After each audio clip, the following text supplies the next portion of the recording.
You're listening to a special presentation from Night of the Living podcast, Zoned Out, the Twilight Zone revisited with Joe and Freddy. What's up, Joe? Hi, Freddy. I don't know if anybody is noticing that we tried a different audio last week and this week we've using a different audio program. We're curious if you can hear the difference in the broadcast because we're trying something new and it sounds better to us, but I don't know. Yeah, you? Let us know if you can tell the difference. I'm really curious. Is it real or is it Memorex?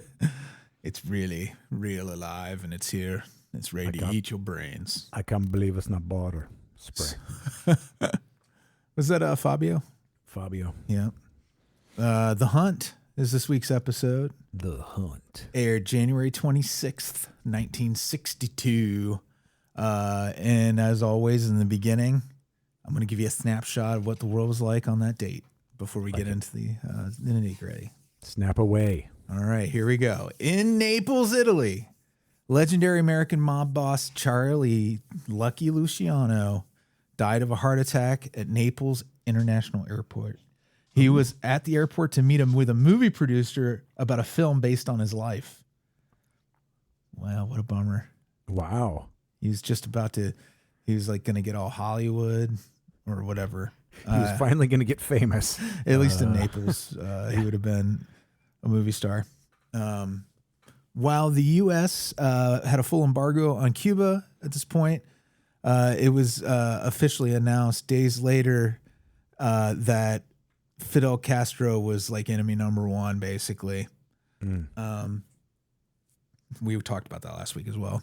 The Ranger 3 launched, which was the NASA program that would take television-style photographs of the lunar surface and crash land a capsule on the moon. Huh. It's heating up, baby, the space race. So there's a capsule. I suppose there's probably lots of stuff we've dumped on the moon. Huh? Well, it didn't work. Oh. Ranger 3, was it missed the moon. Oh. So this was one of the failures that led to the success of the space program by learning from that. Oh, that could be the grounds for a really cool story. I mean, it was for what was it, Star Trek 4? Well, they did it in the first one too. First one. That's V'ger. V'ger, yes. But I love the idea of like it ended up somewhere else and they're like, oh, what was on it? Yeah, what is going on? John Glenn was still preparing for his orbit around the Earth. He did the Friendship 7 flight, which was like, watch The Right Stuff. If you're into the space program, watch The Right Stuff and then watch For All Mankind to see the alternate reality of that if the Russians beat us there. It's a good combo. The battle over the twist. Remember we brought up the twist recently, right? Come on, baby. Yeah. As a way of, you can learn it by just drying your backside with a towel after a bath. You can learn how to dry your backside with a towel by doing the twist. That's right. You can also learn the twist by drying your backside. It works both ways. That's right. On this date, Bishop Joseph Burke of Buffalo Catholic Diocese made national news because he declared the twist impure. And it was banned from all Catholic schools. I don't know if the ban's ever been lifted, but if you're in a Catholic school, don't dare get caught doing the twist. No. I'm not going to go into the easy, super easy joke right here because it's just it's too easy, about how the twist is so impure, but other things that Catholic priests might do they're fine totally with that. Condoned. But smoke screens. Yeah.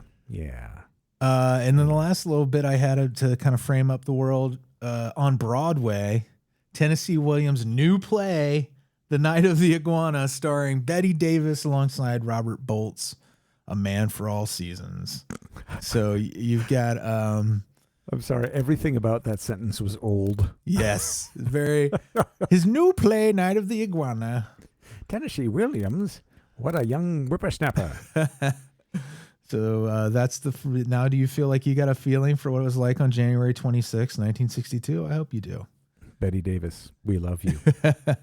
Production, Harold D. Schuster, former actor turned director, is known for his routine directorial output with some notable exceptions. His films, including My Friend Flicka. Remember that one?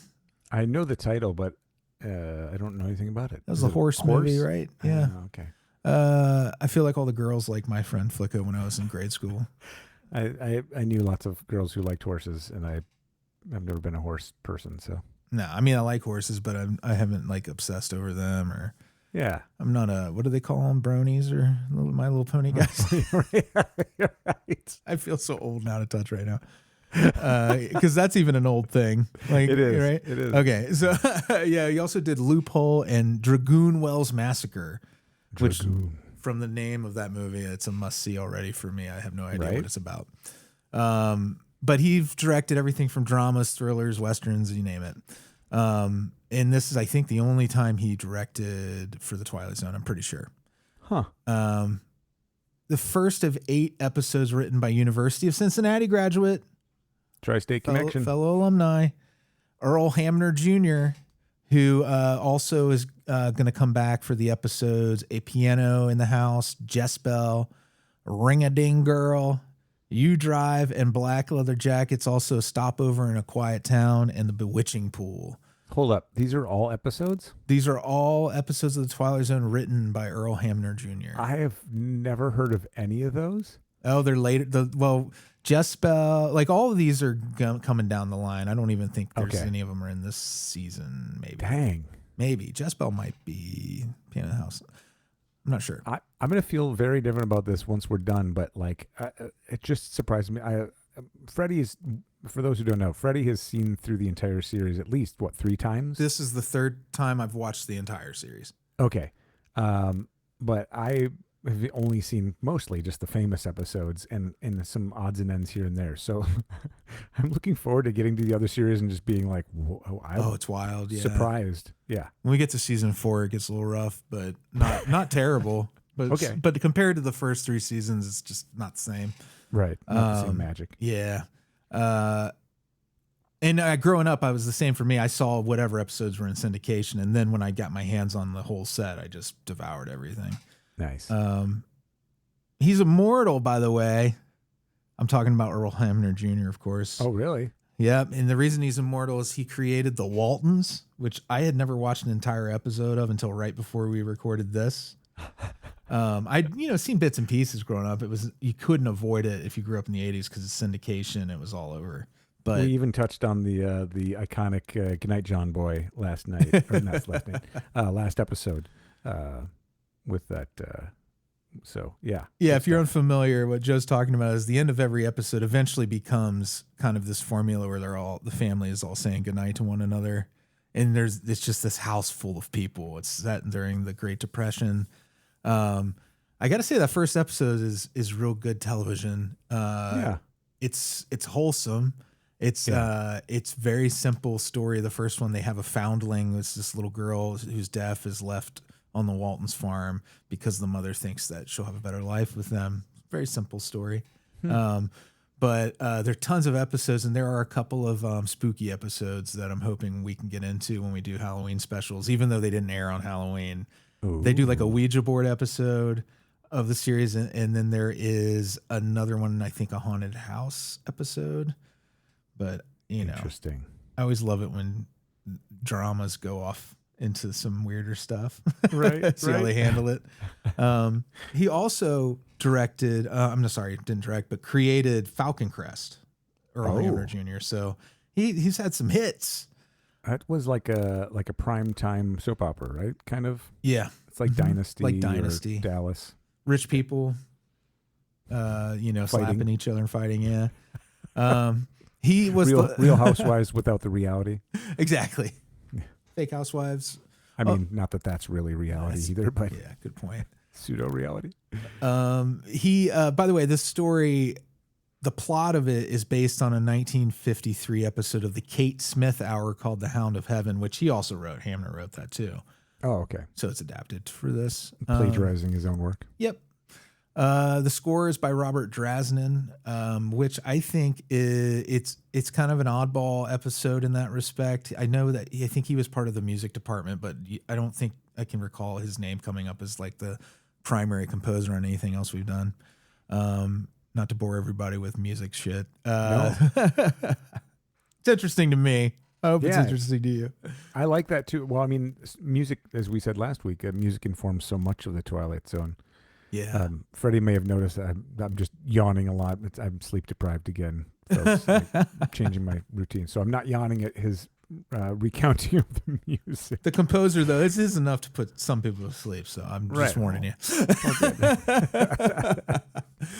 The setting of this, it's the cabin mostly, but the woods surrounding the cabin too. But the scenes with him and Ma Kettle are in the scene. Rachel? Yeah. Rachel. She that's the Beverly Hillbillies cabin. Are you serious? Yeah, they use the same set. Oh. And we have a pretty small cast of characters again this week. Rip, who's a hound dog. I just had to mention that, coon hound. A lot of shots of Rip, the dog. Rip's pretty great. Hyder Simpson is Rip's best friend, played by Arthur Honeycutt, a lean, tall American actor who's known for his humorously wise rural roles, which this fits perfectly, where he's playing a very old man. He's playing a 70-year-old man, this actor, Arthur Honeycutt. He was only 51. And the one who plays Rachel, his wife, is only 50. But they're playing these 70-year-old people, and very convincingly, I would say, too. Yeah, I was going to say, I'm like 49, and they look old. Yeah. I mean, they was older then, as Andy from NOTOP always says in the regular show, that they didn't have moisturizer then. So also, the old age makeup is very good. You know, like we talk about how when you update these episodes to Blu-ray and stuff, how sometimes the weaknesses in the makeup become apparent. That's not the case in this episode. Yeah.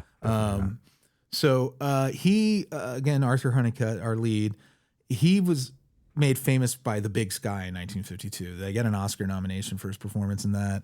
And he continued playing that type of character like he does in this episode until he died in 1979. Rachel Simpson, Hyder's wife, and they talk about being married for almost 50 years in the episode. First of two appearances by Jeanette Nolan, who's going to come back in Jezebel, which is from the same screenwriter as this. She'll also come back in a couple of segments of Night Gallery. Jeanette Nolan began her acting career in the Pasadena Community Playhouse and made her radio debut in 1932. She appeared in over 300 television shows and received 4 Emmy nominations. But the thing I know her best for is being Norma Bates in Psycho. Her voice, of course. She's got a real, I'm looking on IMDb, she's got a real Brandy Carlisle look. Oh, yeah, Real like her younger strong years. features. And yeah, it's very cool. Love Brandy Carlisle. Fantastic. The gatekeeper character in this, who may not be what he seems, is Robert Falk, who was a character actor known for his roles in film and television during the 50s and 60s. Began his career on Broadway, like a lot of these Twilight Zone people, working with George Abbott before moving to Hollywood as a dialogue director for Warner Brothers. After serving in the U.S. Armed Forces during World War II, he transitioned to acting, appearing in numerous films and TV series. He was one of the most familiar faces in movies and television from the early 1950s through the 1970s, but many people would be strained to recall his name. Yeah, he's not not Peter Falk, no relation. Yeah, different type of not Falk Robert Evans, spelling. not Peter different Falk. Falker.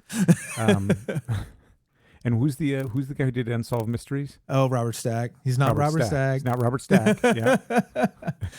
He had nearly 300 credited and uncredited on-screen appearances. He looks kind of like the Maytag repairman kind of guy. From the episode with Buster Keaton. Yeah. They favor each other a ton.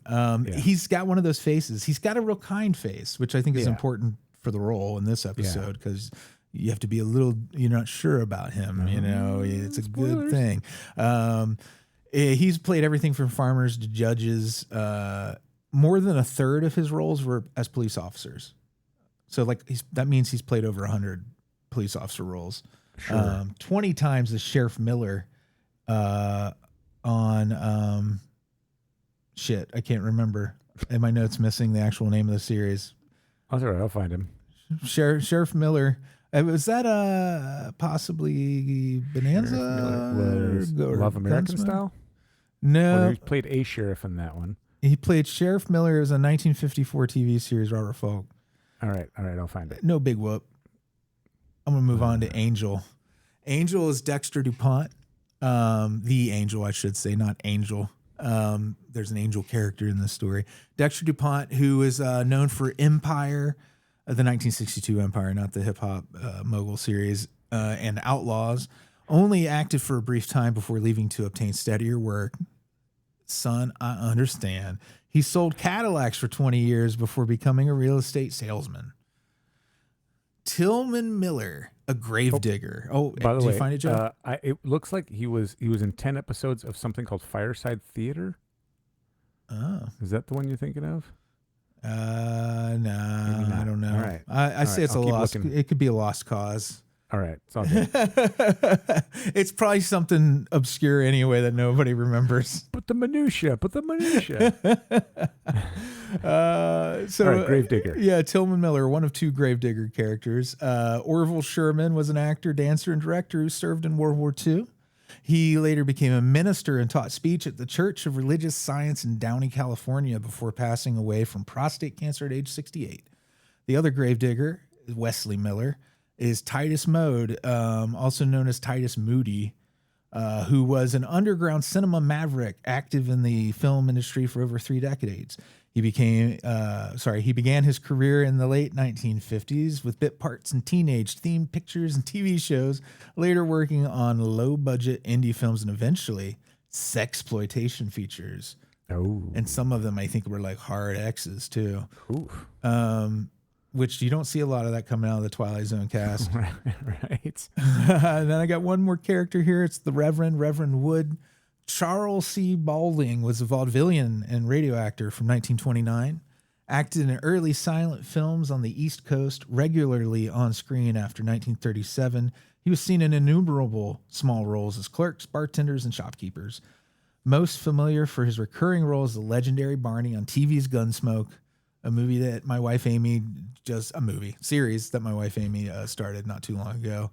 Nice. It holds up nicely. And often it was aired right after the Twilight Zone. We often see ad bumpers for this is James Arness. Yeah. Gunsmoke is just down the road from the Twilight Zone.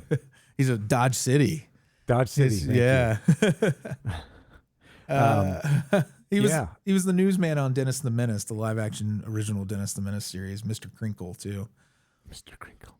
If you ever watched that. We watched did you grow up with the animated Dennis the Menace too? Oh yeah. Yeah. A little bit.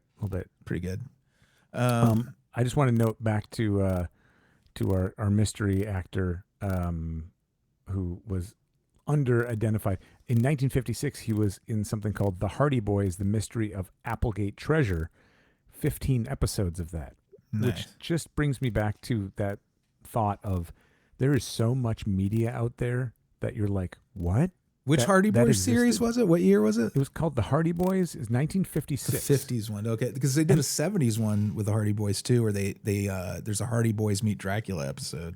Well, and it's like 15 episodes, but it's a series called The Mystery of the Applegate Treasure. So there were 15 episodes at least of Hardy Boys, the Mystery of the Applegate Treasure. Oh, so it's like a... So it's not just serialized. one episode. It's like a serialized one that they just did. Oh, wait. Maybe is that... Yeah, it looks like it is. Weird. I enjoy Weird that Disney. sort of thing sometimes.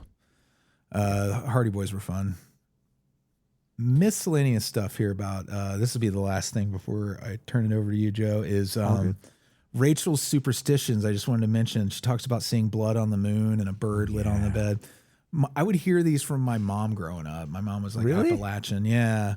So like she had a lot of these weird superstitions about just strange stuff. It was country people, it's just shit that I guess just you can't, it gets into you somehow if you grow up around it, and to me, it always sounded really crazy I loved it when I was a kid because I was like, oh, this sounds magical. And then as I got older, I'd be like, why we would get so nervous. Like if a bird got in the house, that meant someone was going to die, like all that stuff.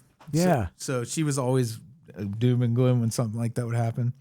I love the kind of the wonder and mystery that comes out of that, but it's interesting that it also has that aspect of like it could really affect your mood and who knows?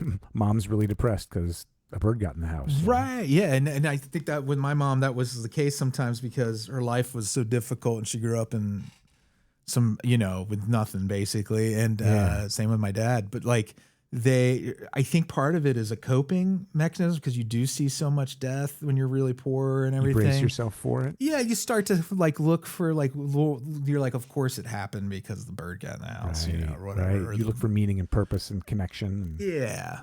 Not to discount it or anything. I mean, if somebody truly believes that, I don't know anything, but I'm just saying that's kind of the impression I get growing up around hearing these things, but also not necessarily subscribing to them myself.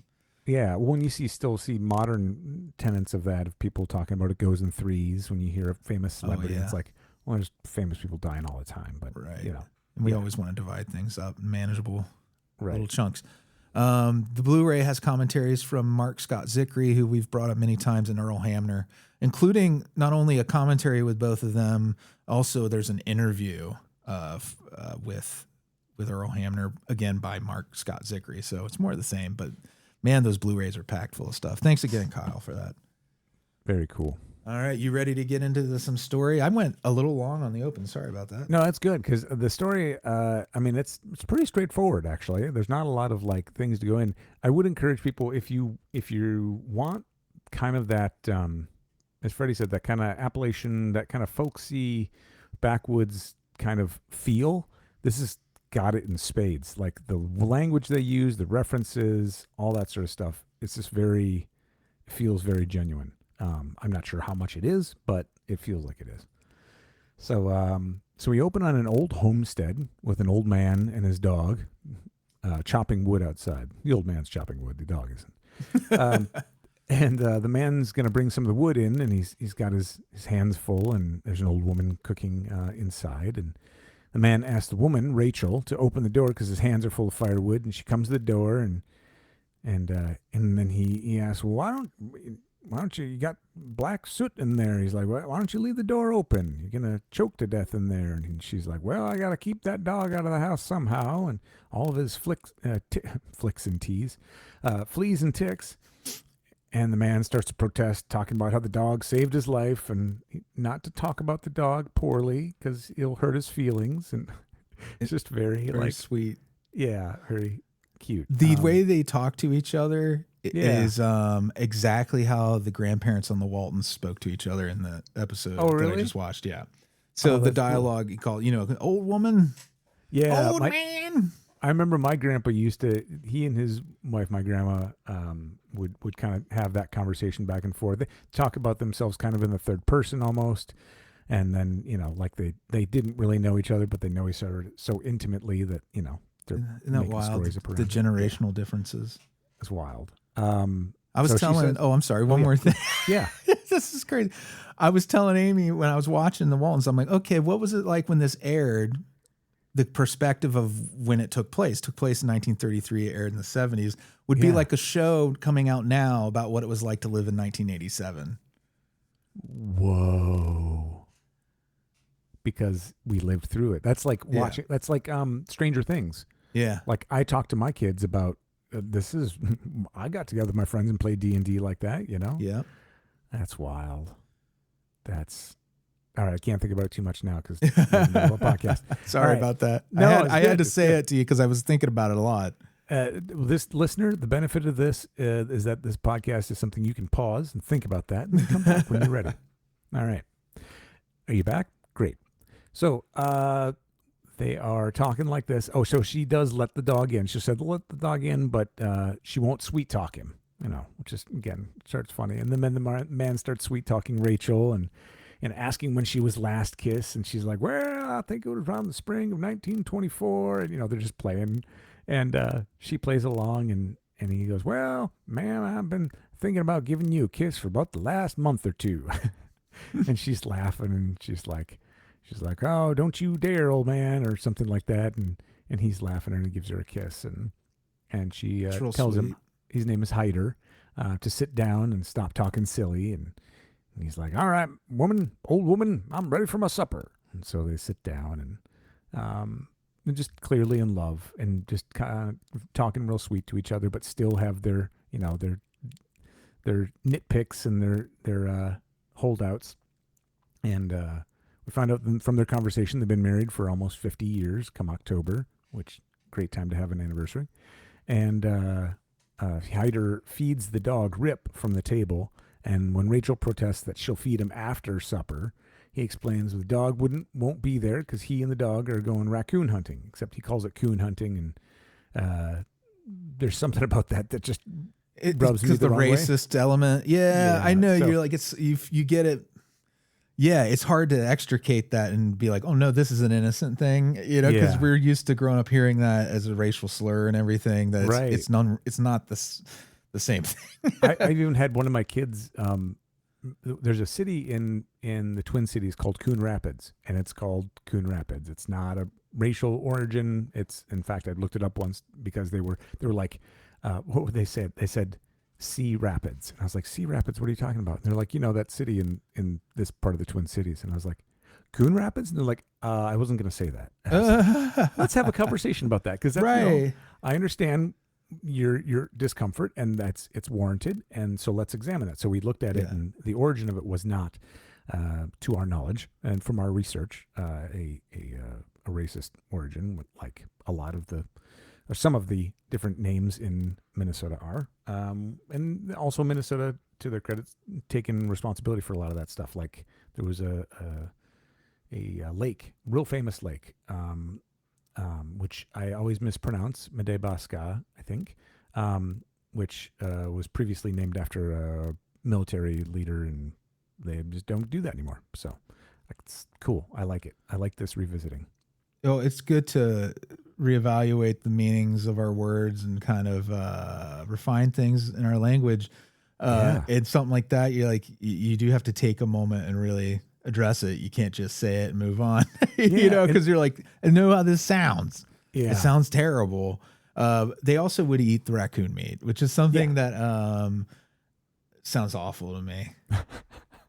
But they did. The raccoon hunters would eat the pelts, the meat. That was all going. Yeah. And I guess it wasn't like they're just hunting for the hunt. It was for sustenance. So. And these characters would have been like in their 40s during the Great Depression, right? So most likely, if I did my math right. So they were probably eating whatever they get. Right. Also, their lifestyles, in the hills, the lifestyles did not change really during the Great Depression. Yeah. Because they weren't invested in the markets and all that. Right. It was like they were living off the land for a long time before that, and still are. And, So, clearly in love and talking about raccoon hunting after supper. And Rachel doesn't want Hyder to go, claiming she's, as we mentioned earlier, seen some portents of bad luck. Blood on the moon. And do you know what blood on the moon is? That just seeing what like a red tint to the sky? That's what I've always heard. Like they call it like a harvest moon or just a blood moon? Blood moon and harvest moon. I know that when recently in real life we've had some smoke from the Canada from the wildfires up there. Coming down, and it's made for some amazing looking sunsets because all that pollution makes a beautiful red sun as it sets. Here, I got you a little bit of a scientific answer. Ooh, let's take it. Based upon the Google. A lunar eclipse occurs when the Earth passes between the sun and the moon, but when it's a full moon and that happens, you get a blood moon. Cool. All right.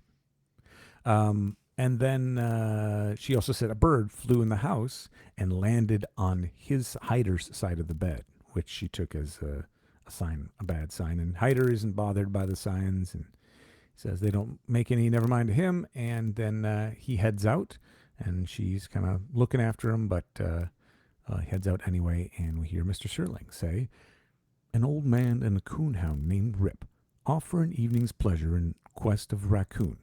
Usually these evenings end with one tired old man, one battle-scarred hound dog, and one or more extremely dead raccoons. But as you may suspect, that will not be the case tonight. These hunters won't be coming home from the hill. They're headed for the backwoods of the Twilight Zone." Nice. Have you seen the there's this raccoon that has become famous on the internet because it has like a disorder where it has like a shortened spine. No. So people are calling it a cryptid. It's called oh God. The name makes it sound like he has a lisp. It's like, I feel like screaming for Amy to be like, Amy, she's the one who told me about it. But it's this raccoon that, there's all these videos that have gone viral of him out in the wild. I think it's like Jimothy? Jimothy. It's Jimothy. Thank you. I just looked it up. Yeah. You know, what is it about raccoons that there in Minnesota we had a raccoon that was trapped, not trapped. It was climbing the side of one of our skyscrapers in downtown St. Paul. Became really famous. It's on all the Minnesota Public Radio merch for a while. That one was actually captured and released back into the wild. So happy ending for that one too. But it's on several tote bags for a generation there. Yeah, we love raccoons. They've got opposable thumbs. So yep, they're real cute. But then Hyder shot it and ate it. And back to the story. So Hyder and Rip head out, start tracking a raccoon. They find raccoon, and they find one, and through the woods they go, and up a tree. And when Hyder gets over there, he tells the dog that the raccoon apparently tricked him because he didn't see a raccoon up there, and so they continue the chase. We're just seeing like these video shots of the dog running through the woods. A raccoon in close-up, like scurrying from one side of the screen to the next, and then, Hyder running after it, which is, editing composition. You like the idea of them pulling the raccoon out of its trailer and yeah. Like, no, you just got to move back and forth, and they put it back in his trailer and it's done, a little robe on it. little coffee, and he's like, this script is terrible. So smoking Chesterfields. promoting the series, of course. So they keep tracking him, and all of a sudden the raccoon kind of goes. I keep saying raccoon, like that's perfectly legit. Robot, raccoon. That was for Matt. So the raccoon then jumps to the stick that leans over a pond and kind of jumps into the pond. And Hyder sees this, and he's like telling Rip not to chase after it, but Rip's a dog. He's going to go after that raccoon, right? So he chases down the raccoon and jumps in the water. And I didn't realize this, but apparently the raccoon will grab the dog and drown the dog. If he gets in the water. I was like, really? I don't know about that. But it's crazy. So yeah, again, maybe this is just for the sake of the story. But Hyder is panicking. He sees the bubbles rise, but neither the raccoon or Rip are coming back up. So he takes off his coat and dives in after Rip. And we see more water bubbles rise and the water stir, but only the raccoon comes out of the water. And then we clip to the next morning, and Hyder and Rip wake up next to the pond, and Hyder's kind of stretching out his hands. And I love that they added this element of it, of like kind of the old man sleeping outside stuff. He's got a crick in his neck, and he's kind of flexing his hands like, when you get older, young people, especially if you sleep outside or something, like your whole body is stiff. So he's like doing all this joint work to get moving. And he says, well, we better get going. We should go mosey along. I love it. He said, mosey along and see what Rachel has for breakfast. And then he says that Rachel is going to give them Hail Columbia for staying out all night. And I was like, what? Oh, like he's the president, I guess. Well, I never heard that phrase ever before. And I was like, what? So, in our tradition of digression, Hail Columbia is an American patriotic song and ceremonial entrance march for the Vice President of the United States. It was originally considered to be one of the unofficial national anthems of the U.S. until 1931, when the Star-Spangled Banner was named the official national anthem. By the way, I never knew that the Star-Spangled Banner, until like a few years ago, the Star-Spangled Banner wasn't the official national anthem until 1931. Right, isn't that crazy? And a lot of people were like, it should not be. It's a terrible song. And I was like, I don't know. Here's a little bit of this is Hail Columbia. Oh, here, I'll do it with the, actually, sorry, switched up. Here's the, I thought for a second you were playing it. this is the United States Marine Band playing Hail Columbia. I'll just give you a little sample. You know it, whether you don't, you think you might not know it because of the title, but everyone knows We it. should probably talk over it to avoid copyright or something. Copyright on Hail Columbia. Yeah. And I didn't know this, that Columbia is the name for the national personification of the United States, which apparently originated during the 18th century. Oh, I've never heard that. Yeah. I was like, so Columbia is us somehow? Okay. Wild. Yeah. This is all from Wikipedia, so I'm no deep researcher, folks. So all this tied to Hail Columbia. So I'm guessing the idea is, you know, she's going to give them a talking to, dressing down a big pronouncement of, you know, you're in trouble for staying out all night. That's the idea of going to give them Hail Columbia. So Hyder starts walking home with Rip. And cue the dog. Isn't that crazy? Yeah, she's got timing, man. I heard you talking about a dog. And the next scene, we see two men digging a grave. And we find out it's a little bit of a, right now they're only about 3 feet deep. And they're like, that's good enough. And they're like, it's not good enough for this dog. And I was like, ooh. So they start alluding to the fact that that the Rip, the dog, has died, and this is a special dog, so they want to treat it with respect. They're going to dig it a full 6 feet deep, so that they give Rip a proper burial. And they're also talking about how old Mr. Simpson, who is Hyder, they'll be missing him around. And then just a moment later, Hyder and Rip come upon him and starts talking to them. Hello, fellas. And they don't answer. And he's like, all right, well, you know, to hell with you too. Doesn't quite say that, but they're not replying to him. And he just starts talking to Rip about, well, these two rude fellas, you know, not talking to us about anything. And he's like, well, and you know, the fact that they're on his land, he's like upset about it. So he raises his gun to them and they're not doing anything. And he's really confused about it. And, we hear the men kind of start talking about how, you know, they move the death of a dog, and then Hyder's like, oh, well, no wonder you can't have a conversation. You know, you lost a dog. Well, I don't blame you. You know, this is heartbreaking. And so he's talking to Rip again about how, how broken up you would be. Of course, you wouldn't be able to have a conversation. We've nosed in on their business. Let's leave them to it. And he forgives the men and goes on his way. And such a compassionate character, so much empathy. Well, it's interesting. He's talking everything out loud, right? All of his emotions and his thoughts he's saying out loud, which again serves the story. But there are people like that. You meet people who are going to tell you everything they're thinking, whether it's a positive thing or a negative thing or whatever. And it's like refreshing, but also like overwhelming at times. I talk to my dogs the way that Hyder talks to Rip. Do you? I do. Yeah. I have for a long time. Part of it is that I work alone mostly. Yeah. So like I'll talk to them like they're people sometimes. Yeah, just connecting. It's bonkers.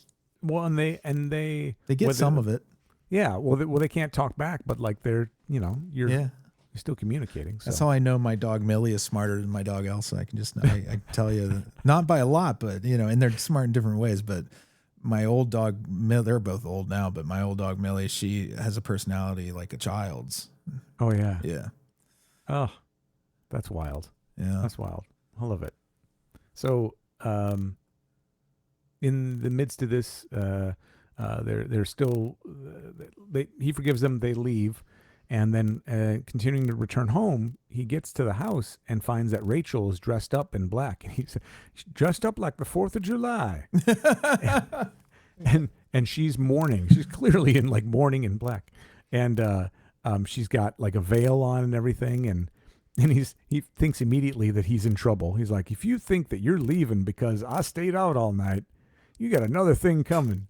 And she's, you know, stone-faced. And he's like, still kind of figure out what's going on. And then the preacher comes in from the next room and says, "Hey, something, sister," and she says, "Hey, something, brother," and He said, "Hey, soul sister." yeah, play some Mister on the radio. And they start talking about how Hyder, even though he didn't like hymns and she couldn't get him to go to church, he still deserves a Christian burial. And I was like, all right, that's interesting. And Hyder's like, well, that's, I just wasn't anything against it. I just he never did. And he's kind of like stumbling through, like he's in the room talking to them, and he says that there's some misunderstanding, that he didn't actually die. He's right there, but no one can hear or see him. And he still doesn't understand who's in the casket, that several neighbors arrived to pull out of the other room. And he's just talking to everybody like, what the heck why is everybody doing this? Why doesn't anybody, he doesn't like try and touch anybody or interact, obviously, to serve the story. But anyway, the neighbors do come, and they come out, and there's a big old casket that they pull out of the other room and start leaving. And we go to a commercial break. And when we come back from the commercial break, we see the procession of the neighbors carrying the casket, and then it's the preacher and Rachel going along, and then Hyder and Rip are following along, and he's still talking to Rip the whole time. Well, we're finally going to find out what this is all about, because we're coming up on the graveyard up ahead, up over that hill. And then somehow the perspective changes, and he's walking through the field, and he comes upon this like fence, and he's like, well, who in tarnation built a fence up here? And he's just unfamiliar with it. So he's like, well, it's got to come out somewhere. So again, just talking through everything. And I don't know. I love that. I know people like that. So he follows the fence, and he comes to a gate, and finally he says, howdy. And the guy's like, howdy. And finally somebody like communicates with him, and starts asking him some questions and kind of checking in with him. And he's writing some things down in a book, and he's like, well, I don't mean to be rude, but you tell me, it reminds me a lot of Jed Clampett from the Definitely. Beverly Hillbillies, which I think there's a, Besides them having the same house, there's more to it than that. right. More connection to that general kind of character. And he said, well, what you writing in that book there? And he's like, oh, well, I can tell you a little more about it, but one more question. How did you die? And Hyder's like, what are you talking about? And he's like, well, how did you die? And he's like, well, I'm flesh and blood right here. And he like grabs his arm and Why? showing him. You never heard of autoerotic asphyxiation?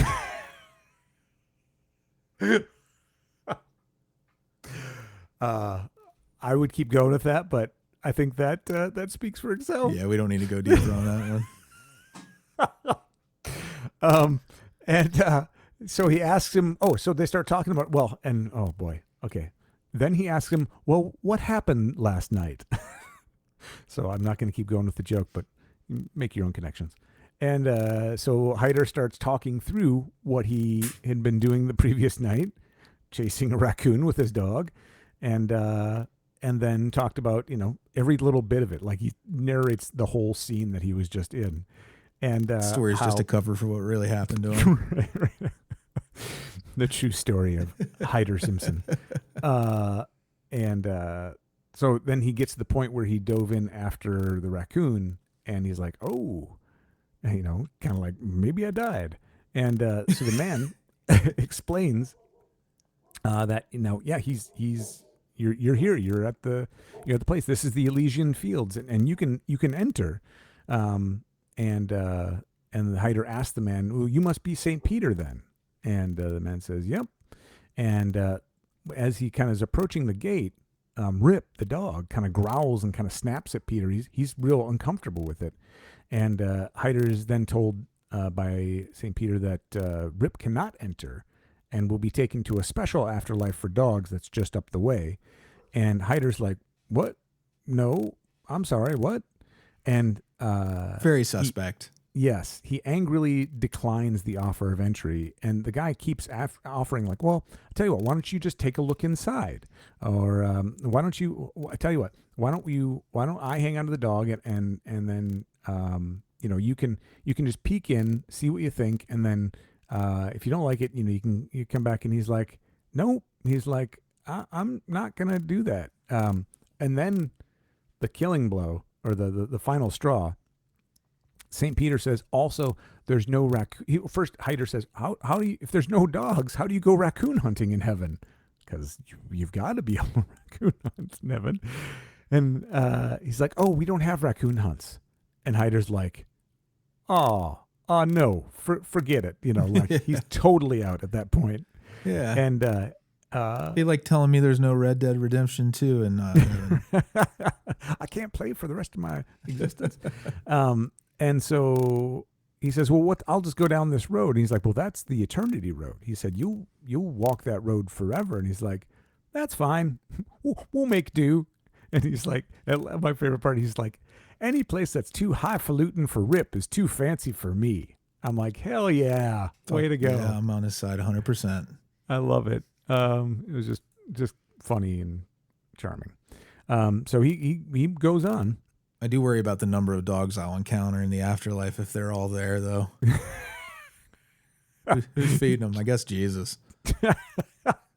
Just surrounded, just covered in dogs. Shiva's helping feed the dogs. His extra arms. So later, Hyder and Rip have stopped and they're resting, and Hyder's having a conversation with Rip. Like, don't worry, he's just talking him through it. Don't stress. He said, maybe I'll just sneak in there and talk to the judge or somebody. And then he said, maybe I could just get you in then. And then he goes, I wonder what kind of tea party they've got going on in there. It's probably just a bunch of city folks. They'd be the ones most likely to outlaw raccoon hunting, which I laughed, but true. Like, I'm like, well, it's kind of a stereotype, but it's funny. There's Hollywood elites coming for raccoon hunts. That's right. I was just kind of imagining some person talking about that. Ed Begley Jr.'s been through and ruined the entire community. This is Green Power Initiative. Okay, speaking of Ed Begley Jr., I cannot ever mention it without my favorite scene of his in anything ever, which was in the Simpsons episode where he gets into a car and they're like, is this a new whatever? And he goes, yeah, it's powered by my own sense of self-importance. Or what was it? Oh, yeah. Yeah, where he was his smug sense of self-satisfaction. Yeah, my own sense of self-satisfaction. Yeah. And he gets in the car and it takes off like a rocket. I love Ed Begley Jr. Oh, he's just so funny. He's got a good sense of humor too. Yeah, and it was actually his voice. I mean, the writers on that show, chef's kiss, loved it. My favorite Ed Begley Jr. moment is probably is it Amazon Women from the Moon, where he plays the Invisible Man? But he's not really invisible, so he goes to the bar naked and just acts like he's invisible, and he's like making things float through the air and everything. I remember that. Oh, find it. It's so funny. I can't remember for sure if that's the movie, but I'll find out for you while you go. I remember he was in Best in Show too, right? With, Christopher Guest. You can't go wrong with anything he's done. Yeah, so good. So anyway, they're sitting on the side of the road talking like this, and they see a young man. Oh, go ahead. Amazon Women on the Moon. Sorry. Yes. All right. Which also had a young Arsenio Hall, right? If I remember correctly. Yep. A lot of side stars. That's an odd one. That's a goofy. It's kind of like Kentucky Fried Movie. Yeah, a bunch of skits and stuff like that. Oh, okay. So we got Hyder and Rip sitting on the side of the road, and this young man, kind of in the shadows, comes down the road and introduces himself and asks if this is Hyder Simpson and Rip, and says, I've been looking for you. And he says, oh, well, that's us. It's very real innocent, real neighborly. Oh, what did he say? Keep saying neighbor Simpson. He keeps introducing him as neighbor. I love that. Kind of like Brother Simpson or something. And he introduced himself and says that he's an angel. And they're like, where are your wings? And he's like, oh, I don't use it. I prefer to walk. Just very folksy. It's very cute. And so he says, well, I thought we were supposed to go down to that other gate. That other fella told me to there. And he's like, wait a minute. You didn't actually go in there, did you? And he's like, no. He said they wouldn't let me in with Rip, and so I skipped it. And he said, well, That's a good thing because I'm sure Rip, the reason he didn't want to go in also was he smelled brimstone because that was the entrance to hell. You dodged a bullet there, buddy. Yeah, yeah. And Rip had warned him that something was wrong, he says, because you see, Mr. Simpson, a man, well, he'll walk right into hell with both eyes open, but even the devil can't fool a dog. Which I was like, oh, God, this is so folksy. So these two are getting along thick as thieves, and so the angel starts leading Hyder along Eternity Road towards heaven, which is just down the road a little more, and how the devil and hell are trying even at the very last moment to try and tempt people away. And so he tells that Hyder's like, well, do you have raccoon hunts? And he's like, oh yeah, we got one tonight right after the square dance or something like that.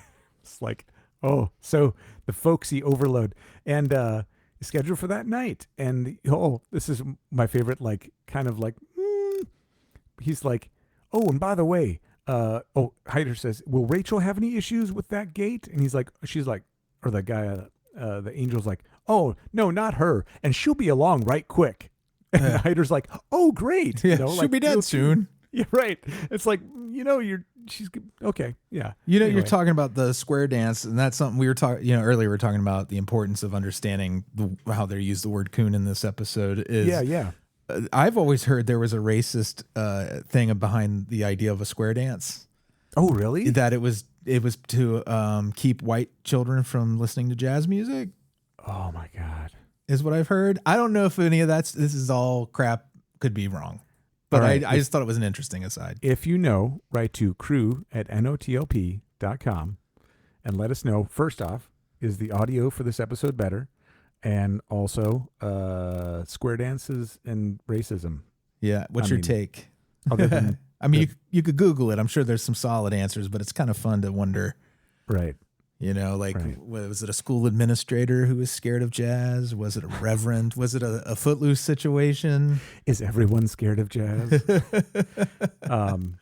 So anyway, so that's the end. They walk off in the distance, and we get to Mr. Serling's outro. Travelers to unknown regions would be well advised to take along the family dog. He could just save you from entering the wrong gate. At least, it happened that way once. In a mountainous area of the Twilight Zone. Very nice. The Waltons own their own mountain. They own the mountain? That's kind of how they phrased it. It was the Waltons' mountain. Oh, yeah. Probably be hard to take it from. There's so many of them. Yeah, think about that. Big shootout. Like, how much land is that, really, when you've got, I don't know. That's Maybe wild. It's a small mountain. I mean, if you're poor, but you still own the land, you still own the land. I mean, ultimately, you got generational wealth there somehow. I don't know. I wonder if the miners come. Now I'm tempted. There's too many episodes of the Waltons for me to really commit to it. It's a long series, isn't it? Yeah, it's like 9 seasons, and they were like back when they made really long seasons too. Right, and each episode's like an hour, right? Yeah, Oof. At least the first one was. Yeah. So the next episode we've got is Showdown with Rance McGrew. I do not recall this episode at all. Another Western episode. Okay. Yeah. Cool. It's a good one. Pretty good. Yeah, it's a good one. Nice. Yeah. I mean, all of season 3 is good. Yeah. There's no rotten apples in this basket. You and everybody else keeps talking about how seasons 4 and 5 get a little dicier, and I'm a little trepidatious. I'm sure we'll find stuff to love. Yeah, we'll find it. We'll figure it out. It will and be. If nothing else, we'll make fun of it. Yeah, I'm wondering if we're going to actually think any of them are truly bad or not. They might. I just feel like I'd remember them not being as memorable. Yeah, maybe just not. I remember them not being memorable. Yeah. They are memorably immemorable. Perfect. But Rance McGrew, I remember being pretty darn good. Excellent. Oh. I'm looking forward to it. And we will hopefully hear you all, see you all, visit you all, speak to you all next week. Thanks, everybody, for listening. Sounds good. Thanks, Joe. Thank you, Freddie.